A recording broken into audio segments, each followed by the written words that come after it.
Section 3.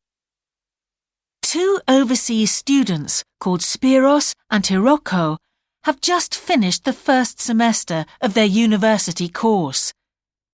They are discussing with their English language teacher how they coped with the course. First, you have some time to look at questions 21 to 25.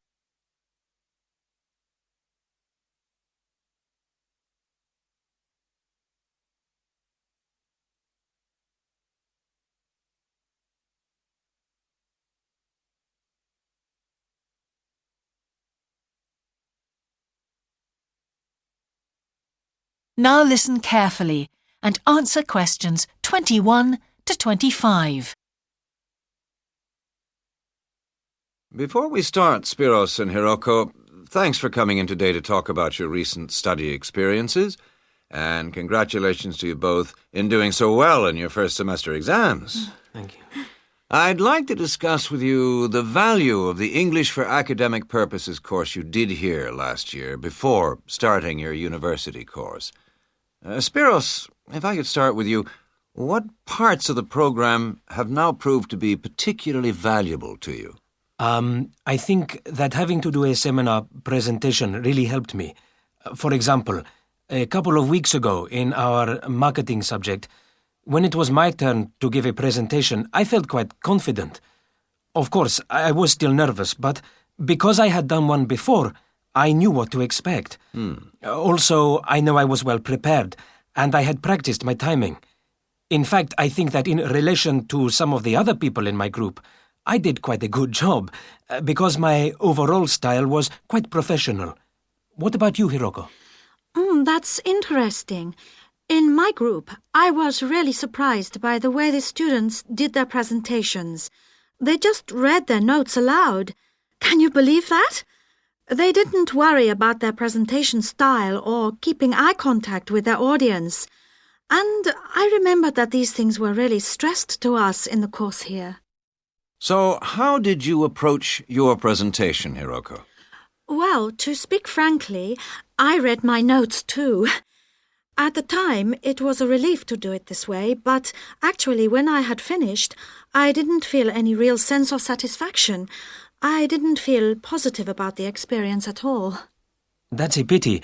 You know, although I was pleased with my presentation, I am not so pleased with my actual performance right now in the tutorials.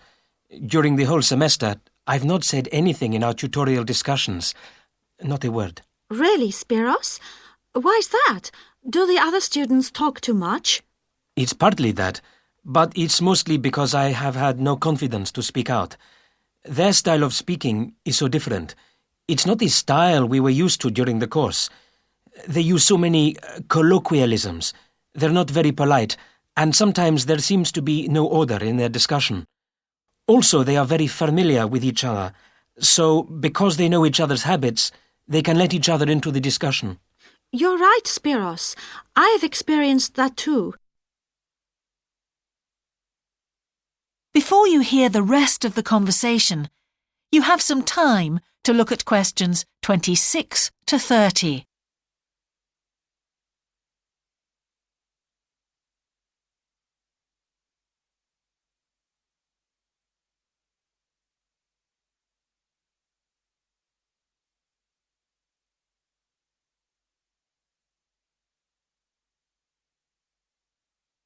Now listen and answer questions 26 to 30. For most of this semester, I've said absolutely nothing in tutorials. But recently, I've been trying to speak up more, and I just jump in. And I've noticed an interesting thing. I've noticed that if they thought my point was interesting or new, then the next time they actually asked for my opinion. And then it was much easier for me to be part of the discussion. Oh, that's great, Hiroko. I hope that happens for me next semester. I'll have to work hard to find some interesting points. What helped you to find these ideas? I think that one thing that helped me with this was the reading.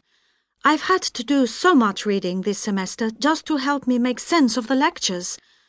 At first, I couldn't understand what the lectures were talking about, so I had to turn to the books and journals. Every night I read for hours, using the lists of references that were given, and I made pages of notes. At breakfast, I read and read my notes again. This habit has helped me to follow the ideas in the lectures, and it's also given me some ideas to use in the tutorials. But I did so much reading anyway. I don't think there's any time left over for anything extra. My reading speed is still quite slow, though I'm much better at dealing with vocabulary than I used to be. What else do you think we could add to the course program to help with this reading problem? There's not really anything because it's my problem.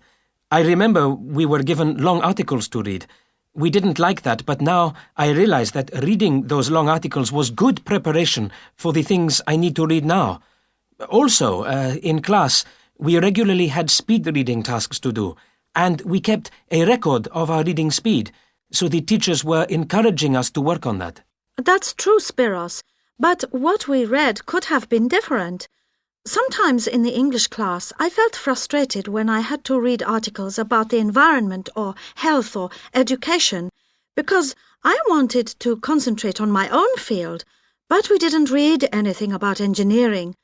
So I think I wasted some time learning vocabulary I didn't need. But surely the strategies you were taught for dealing with that vocabulary were helpful? Yes, but psychologically speaking, I would have felt much better working on reading from my own field. What do you think, Spiros? Oh, I agree. That would have helped my confidence too, and I would have been more motivated. It was good, though, that we could work on our own topics when we wrote the research assignments. Okay, let's move on to writing now. That is the end of section 3. You now have half a minute to check your answers.